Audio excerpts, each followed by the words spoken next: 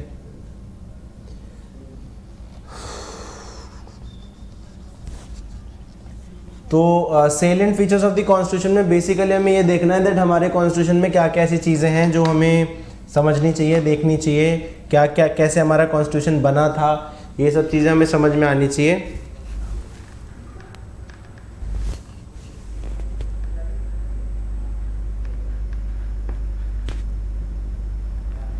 Some of the outstanding features of Indian constitution was, जैसे for example start करें ये, या आप लोग लिख रहे हो या कुछ कर रहे हो?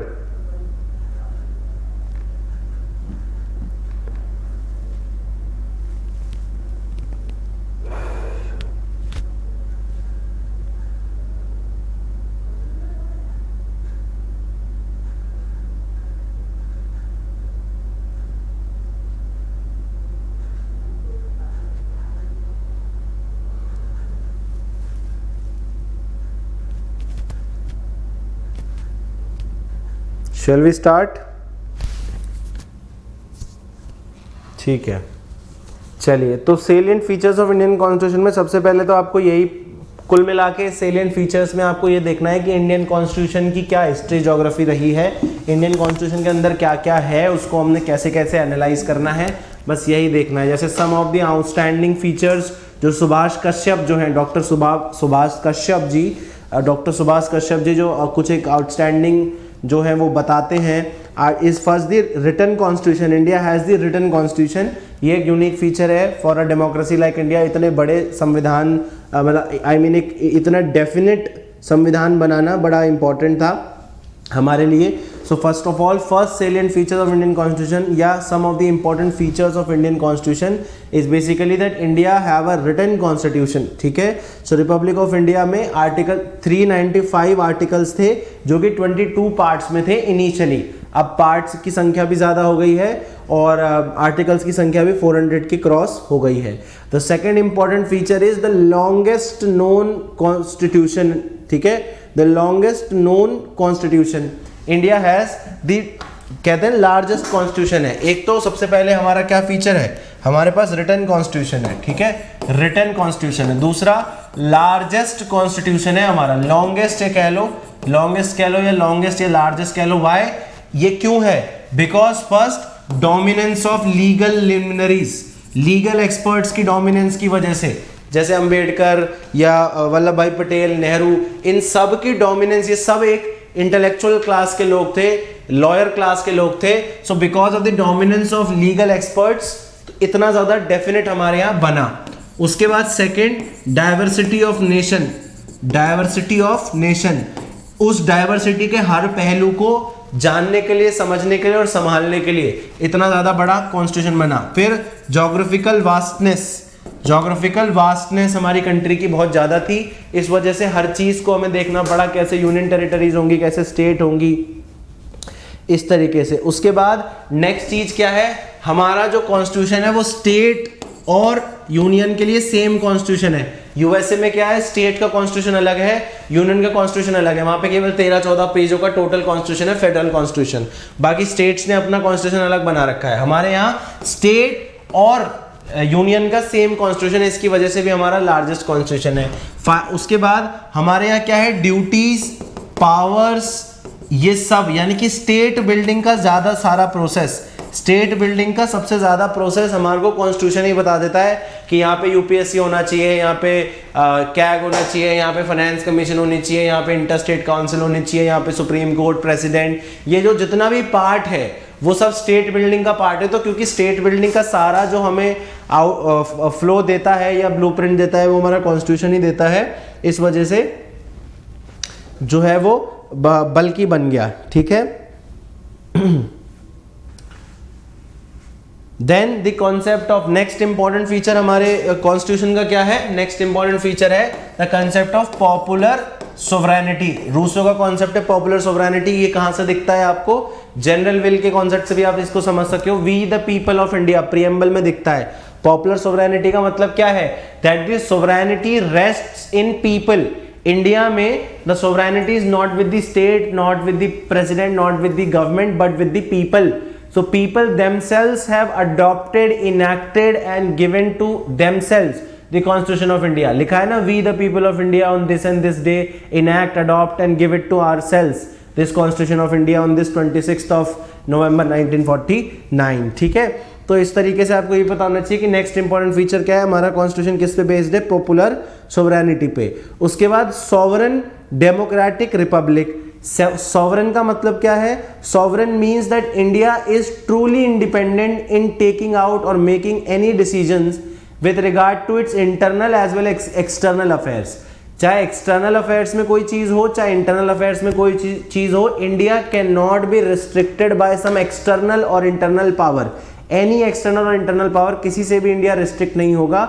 India is a fully sovereign country. एक तो ये है that India can manage its own affairs, domestic and international affairs.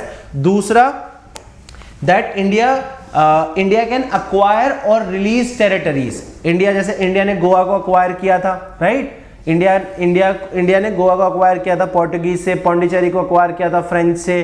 तो उस समय गोवा और पौंडीचेरी हमारे इंडिया का पार्ट नहीं था, but because India was a sovereign nation, इसलिए उसके पास ये पावर आई, ये इसीलिए उसके पास ये अपॉर्चुनिटी आई that it can you know take land from others, you know it can take territories. और दूसरा, इफ यू सी हमारे यहाँ ये बांग्लादेश के साथ जो लैंड बाउंड्री एग्रीमेंट हुआ था, उसमें हमने अपने 105 गांव की जमीनें बांग्लादेश को दी थी।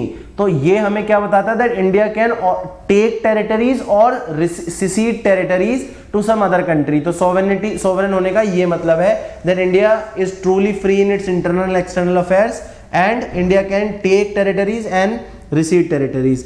डेमोक्रेटिक होने का क्या मतलब है, दैट पॉपुलर, ये आर्टिकल 326 और 325 हमें राइट टू वोट देता है। डेमोक्रेटिकली हमारे इंस्टीट्यूशंस में लोग चुने जाते हैं, वोटिंग होती है, फ्री एंड फेयर इलेक्शन होता है, पॉलिटिकल इक्वालिटी हमारे यहाँ सबके पास है, इक्वल वॉइस, ये सब चीजें डेमोक्रेटिक वर्ड जो है वो बताता है।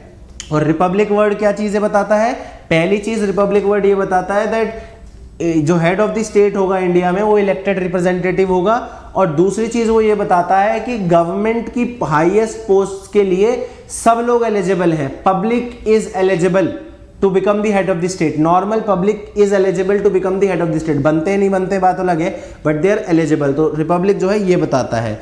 नेक्स्ट इंपॉर्टेंट फीचर क्या है इंडियन कॉन्स्टिट्यूशन का, it is both rigid as well as flexible.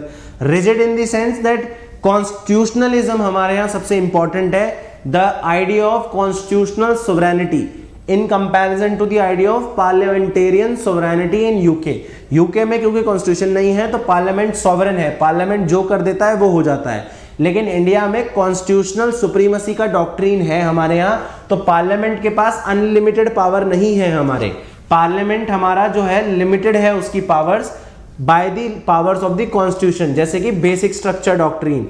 तो कुछ एक फंडामेंटल प्रिंसिपल्स हैं हमारे कॉन्स्टिट्यूशन के जिनको आप नहीं तोड़ सकते, तो इसलिए हम बोलते हैं दैट हमारा कॉन्स्टिट्यूशन रिजिड है एक तरीके से काफी ज्यादा, लेकिन फिर हमारा कॉन्स्टिट्यूशन फ्लेक्सिबल भी है, बिकॉज इसके जो अमेंडमेंट प्रोसीजर हैं वो काफी स्मॉल, मतलब काफी रिलैक्स्ड है। अमेरिका की तरह आपको 3/4 मेजोरिटी नहीं लानी पड़ती है हर स्टेट में, you just want a simple majority to amend most of the provisions of this constitution, and then इसीलिए because of its rigidity as well as flexibility it strikes a very good balance between preserving the rights of individuals and culture and tradition of this country as well as the progress of the society। इन दोनों के बीच का अच्छा संतुलन ये बना के रखता है।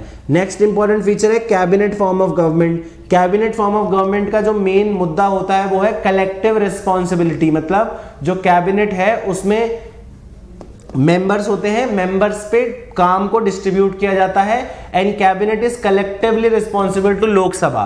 तो यहाँ पे डिस्ट्रीब्यूशन ऑफ लेबर की बात है कि अगर ऐसे एक मिनिस्ट्री है, एक मिनिस्टर देख रहा है, दूसरी मिनिस्ट्री है, दूसरा मिनिस्टर देख रहा है, तो एक सिर्फ प्रधानमंत्री के ऊपर ही सारा बोझ नहीं होना चाहिए, बाकी उनको असिस्ट करने के लिए कैबिनेट फॉर्म ऑफ गवर्नमेंट होती है।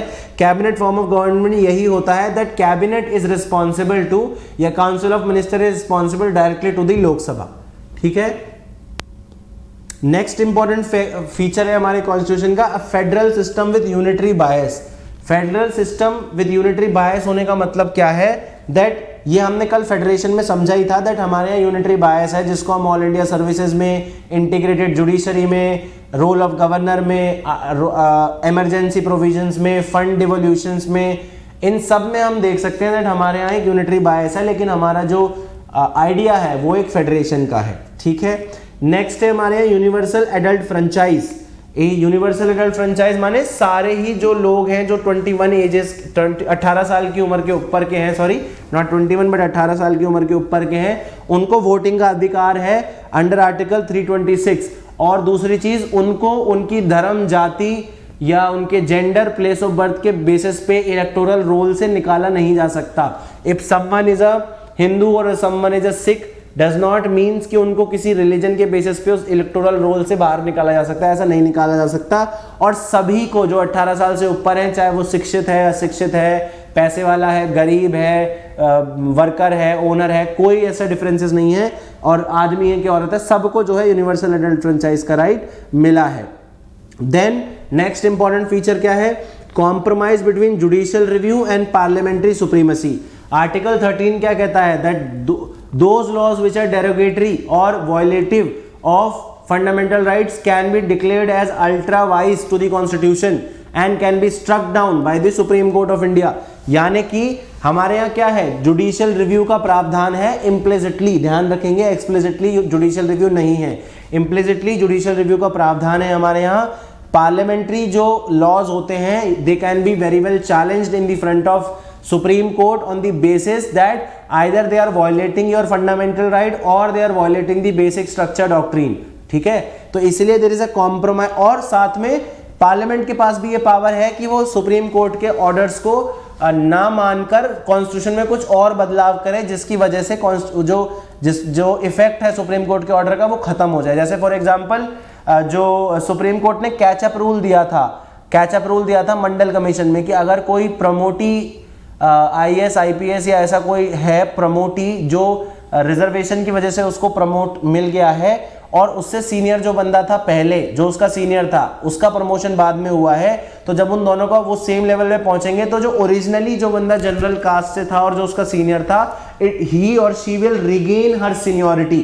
इसको हम बोलते हैं कैचअप रूल। लेकिन फिर 85th कॉन्स्टिट्यूशनल अमेंडमेंट लाया पार्लियामेंट ने, जिससे कॉन्सिक्वेंशियल सीनियोरिटी का प्रावधान लाया गया। कॉन्सिक्वेंशियल सीनियोरिटी मतलब अगर एक लेवल पे दो अधिकारी हैं, एक जनरल है, एक SC है, SC का प्रमोशन पहले हो जाता है because of the reservation criteria, तो वो हमेशा ही सीनियर रहेगा, चाहे वो ओरिजिनली उसका जूनियर था, लेकिन तब भी वो सीनियर ही रहेगा। तो इसे हम बोलते हैं constitutional consequential seniority.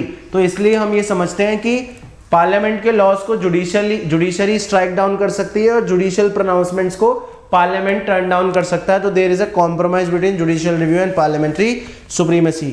Next important feature है हमारा सिंगल सिटीजनशिप। ये हम ऑलरेडी डिस्कस कर चुके हैं, how is it different from United states. Next important feature है इंडिपेंडेंस ऑफ जुडिशरी। हमारे यहाँ जुडिशियल सिस्टम में अगर आप देखो अपॉइंटमेंट कोलिजियम सिस्टम से होता है। What is this collegium system? That when you are appointing the judges of a high court or supreme court, or if the transfer has to be made from high court to supreme court, तो जो chief justice of India हैं वो along with 4 senior most supreme court judges, तो एक तो CGI हो गए, इसके अलावा 4 more supreme court senior most जजेस के साथ वो बैठ के डिसाइड करते हैं who has to be appointed where and transfer होना है तो कैसे होना है। एग्जीक्यूटिव का इसमें कोई रोल नहीं होता, so that judiciary can maintain its independence, ठीक है। अगर एग्जीक्यूटिव का रोल होगा तो जो सरकार जो है सबसे बड़ी लिटिगेंट होती है, तो जो जज सरकार के पक्ष में फैसला सुनाएगा सरकार उसे सुप्रीम कोर्ट का जज बना देगी। ऐसा ना हो और जुडिशरी की इंडिपेंडेंस बनी रहे, इस वजह से ये पावर दी गई है दैट इंडिपेंडेंस ऑफ जुडिशरी अपने रूल्स एंड रेगुलेशंस खुद बना सकती है, जुडिशरी अपॉइंटमेंट खुद करती है, एग्जीक्यूटिव का उसमें कुछ काम नहीं होता। जस्ट वो क्या करते हैं, एक लिस्ट बना के भेजते हैं, एक नेम सजेस्ट करते हैं कोलिजियम को। एग्जीक्यूटिव का काम इतना ही है कि वो नेम सजेस्ट कर सकते हैं कोलिजियम को, और कोलिजियम की मर्जी है कि वो जो नाम एग्जीक्यूटिव ने सजेस्ट किए हैं उनको देखना है, देना है, नहीं देना है, वो सब मर्जी है। तो इसलिए independence of judiciary. Next important feature है fundamental rights. Fundamental rights is to insure political democracy. ध्यान रखेंगे, fundamental right is to insure political democracy.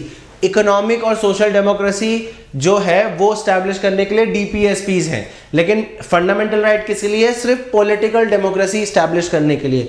इसके अंदर आर्टिकल 32 के अंदर आपको राइट मिलता है कि आप सुप्रीम कोर्ट के पास जा सकते हो, या 226 के अंदर आप हाई कोर्ट के अंदर जा सकते हो if your fundamental right is violated, ठीक है। तो ये फंडामेंटल राइट किस लिए है? ताकि जो फंडामेंटल राइट कौन सी आइडियोलॉजी से आते हैं? लिबरल प्रिंसिपल से आते हैं, वाई? लेकिन हमारे जो फंडामेंटल राइट्स हैं they are not only liberal but also multiculturalist. Why? Because अगर आप देखोगे right to freedom, right to equality, right to against exploitation, ये सब तो लिबरल कॉन्टेक्स्ट में आ जाएंगे, लेकिन right to freedom of religion, cultural educational rights, ये सब जो है मल्टीकल्चरल स्फीयर में आ जाएंगे। तो हमारे यहाँ हर चीज में मिक्स है। नेक्स्ट इंपॉर्टेंट फीचर है फंडामेंटल ड्यूटीज। जैसे कि फर्स्ट लाइन लिखी हुई है that rights are correlated with duties. Rights तभी तक हम इंजॉय करते हैं जब तक हम अपनी ड्यूटीज समझते हैं। अगर हम अपने राइट्स का इंजॉयमेंट विदाउट अपनी ड्यूटी समझे करने लगे तो फिर इट लीड्स टू एनार्की, ठीक है। अब एक पुलिस ऑफिसर बिना अपनी ड्यूटी समझे बस ये देख ले कि मेरे पास राइट है बंदूक चलाने का, लेकिन वो किस कॉन्टेक्स्ट में है वो भी उसे देखना पड़ेगा। इसीलिए स्वर्ण सिंह कमेटी जो थी उसने 42nd कॉन्स्टिट्यूशन मतलब इंदिरा गांधी जी को सजेस्ट किया था कि फंडामेंटल ड्यूटीज होनी चाहिए, स्वर्ण सिंह कमेटी ने, और उसके बाद 42nd कॉन्स्टिट्यूशनल अमेंडमेंट से पार्ट 4A में फंडामेंटल ड्यूटीज को डाला गया। सो फंडामेंटल राइट्स और fundamental duties are correlated. Then directive principles of state policy. Directive principles of state policy DPSP क्या है? They are similar to the instrument of instruction given in government of India act 1935। Ambedkar ने बोला था that 1935 में जो government of India act में instrument of instructions हैं उसके सिमिलर है क्या? ये डीपीएसपीज। डीपीएसपी में अगर आप देखोगे आर्टिकल 37 क्लियरली ये बोलता है that state has the responsibility to keep these principles in mind while formulating policies। तो it's the duty of the state to implement DPSPs. अच्छा, डीपीएसपीज को जस्टिसिएबल क्यों नहीं बनाया गया? जैसे फंडामेंटल राइट्स ना हो आपके पास तो आप कोर्ट जा सकते हो, लेकिन डीपीएसपीज ना हो तो आप कोर्ट नहीं जा सकते। ऐसा क्यों किया गया? Why? Because India was a very poor nation and huge diversity, illiteracy, poverty थी, और स्टेट ओवरबर्डन ना हो जाए और स्टेट बहुत ज्यादा लिटिगेशन में नहीं फंस जाए, इस वजह से डीपीएसपीज को जो है नॉन जस्टिसिएबल बनाया गया। सो ये सब चीजें हो गई। इन सब के बाद if you see there are certain criticisms of our constitution. पहला, दैट कॉन्स्टिट्यूशन हमारा बहुत सारी वेग टर्म्स लेता है, जैसे पब्लिक ऑर्डर, पब्लिक मोरालिटी, ऐसी वेग टर्म्स काफी सारी हैं, और इंपॉर्टेंट टर्म्स को डिफाइन नहीं करता है। जैसे माइनॉरिटी क्या है, डिफाइन नहीं है। ऑफिस ऑफ प्रॉफिट क्या है, डिफाइन नहीं है। ऐसी चीजों की वजह से देयर इज अ वेगनेस, जिसकी वजह से कॉन्स्टिट्यूशन के इंटरप्रिटेशन में दिक्कत आती है। पहला क्रिटिसिज्म ये है।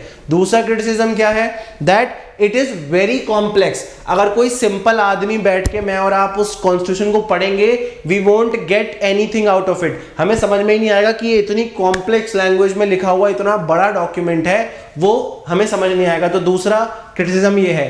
तीसरा क्रिटिसिज्म ये है that it's a very lengthy. Because it's very lengthy, तो वो क्या करता है, हर एक चीज को डिफाइन करने के चक्कर में there are multiple loopholes, right. कुछ एक स्कॉलर्स ये बोलते हैं दैट क्योंकि अगर आप हर कुछ डिफाइन कर रहे हो कि ये लीगल है, तो लोग लूप होल्स बड़ी जल्दी निकाल लेते हैं। And then the next problem is in the implementation of the constitution itself. क्योंकि जब इतना बड़ा कॉन्स्टिट्यूशन है तो उसको समझना, इंटरप्रेट करना और देन अप्लाई करना, it's a big challenge. Then technical language बहुत ज्यादा है, वेगनेस बहुत ज्यादा है। बहुत सारा टाइम लगाया था कॉन्स्टिट्यूशन बनाने में, 2 साल 11 महीने 8 दिन का समय लगा था, कंपेयर टू यूएस कॉन्स्टिट्यूशन जिसमें पूरा कॉन्स्टिट्यूशन कुछ 13-14 दिन में ही बन गया था। ठीक है, तो इसलिए हमें ये कहा जाता है कि बहुत सारा टाइम हमारे यहाँ जो है स्पेंड किया गया। उसके बाद कई बार ये क्रिटिसिज्म होता है that it's a borrowed constitution. जैसे अंबेडकर साहब बोलते हैं that Indian constitution has been made by ransacking the constitutions of the entire world. सारे कॉन्स्टिट्यूशंस को पढ़ा गया, उनमें से अच्छी अच्छी चीजें ली गई और इंडियन कॉन्स्टिट्यूशन बना दिया गया। But that's not right. Why? Because India में कॉन्स्टिट्यूशन में जो भी चीजें लिखी हैं, yes we have borrowed it from elsewhere, but we have contextualized it. जैसे फॉर एग्जांपल अगर आप देखो सेकुलरिज्म है, सेकुलरिज्म हमने बाहर से लिया था, लेकिन सेकुलरिज्म की जो वेस्टर्न डेफिनेशन है वो हमने नहीं ली थी। सेकुलरिज्म की पॉजिटिव डेफिनेशन हमने ली, प्रिंसिपल डिस्टेंस मॉडल हमने लिया। तो ये सारे कुछ क्रिटिसिज्म्स हैं और ये सारे कुछ सेलिएंट फीचर्स थे हमारे पास, वो हमने देख लिए हैं। बाकी इनके नोट्स मिल जाएंगे, इसमें कुछ नहीं है समझने वाला। ऐसी I can go on to speak like for 4 hours और लेकिन कोई मतलब नहीं निकलेगा, तो इट्स बेटर कि आप उसको पढ़ लें। सो ये थी आज की क्लास। कोई डाउट है तो पूछ लो। And there are some important announcements that I would like to make, ठीक है, concerning our classes. See the problem is not the problem is but the actual condition is that I have a very important commitment that I need to complete, और उसको मैं किसी भी हालत में नहीं छोड़ सकता हूँ, that because it relates to my job. ठीक है, so it because of that commitment I would not be able to take classes from tomorrow. ठीक है, ये ध्यान रखेंगे। आज तक की हमारी क्लासेस कंप्लीट हो गई हैं, कल से आपकी क्लास नहीं होगी ना। नेक्स्ट क्वेश्चन अराइजेस कि बाकी क्लासेस कब होंगी फिर, राइट। सो हमें 27 तक कोर्स कंप्लीट करना था, टुडे इज 23rd। अब हमारी 3 से 4 दिन की क्लासेस बची हैं, 3 दिन की क्लासेस हमारी बची हैं। I mean like 6 classes are there, so those classes would be completed before 10th of April। ठीक है, मेरे को 5-7 दिन लगेंगे इस काम को करने में। उसके बाद your classes would resume and I would finish them by 10th of April so that you would have sufficient amount of time for your prelims preparation. So कल से फर्स्ट ऑफ ऑल क्लासेस नहीं होंगी, लेकिन ऐसा नहीं है कि ये क्लासेस बिल्कुल नहीं होंगी, ये क्लासेस होंगी after I will be back. तो फिर हम ये क्लासेस कर लेंगे, दो that would happen in the month of अप्रैल. अब मोस्ट प्रोबेबली 7 अप्रैल से हम दोबारा क्लासेस रिज्यूम करेंगे, 7, 8, 9 और 10. तो 10 अप्रैल तक हमारी क्लासेस खत्म हो जाएंगी. So this was the announcement.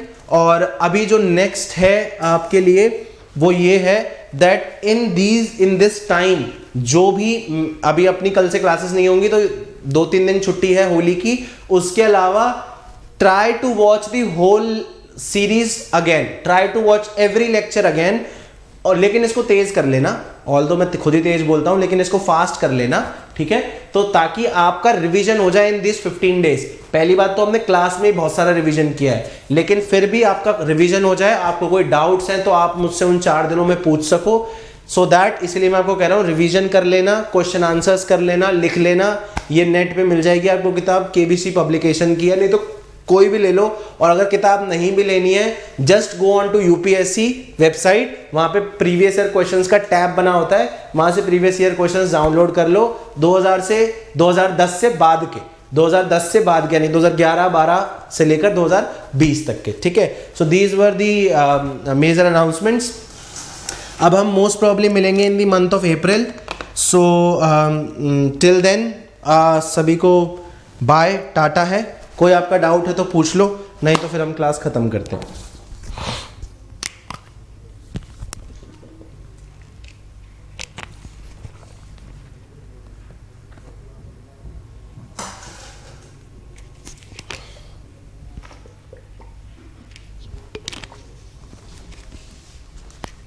चलिए फिर बाद में मिलेंगे.